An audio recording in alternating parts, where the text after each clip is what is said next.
মৃণাল শইকীয়া ডাঙৰীয়াই যিটো বিষয় আনিছে খুব এইটো উদ্বেগজনক বিষয়, খুব চিৰিয়াছ বিষয়। কাৰণ কিয় আমি মোৰ সমষ্টিৰ আগতে সৰভোগত মানে মানাছটো সৰভোগতে আছিলে আৰু সাধাৰণতে আমি মানাছখন আমি মানে গ্ৰাছলেণ্ড বুলি জানো।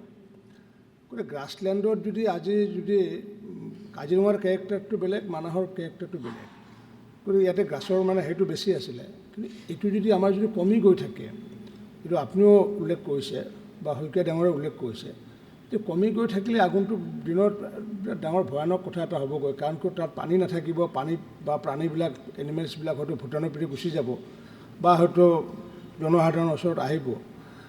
ইতিমধ্যে আপোনালোকে এইটো কথা আলোচনা কৰিছে যে উইড কিলাৰ বা অপতৃণ উঠোৱাৰ কাৰণে, যে অপতৃণবিলাক যদি উঠাবলৈ যাওঁতে যদি ঘাঁহবিলাক যদি আকৌ নষ্ট হয়, তেতিয়া সেইটো এটা ডাঙৰ কথা হ'ব।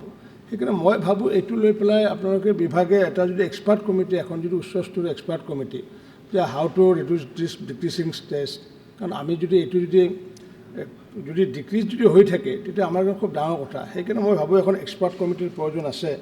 এই ক্ষেত্ৰত বিভাগে বিহিত ব্যৱস্থা ল'ব।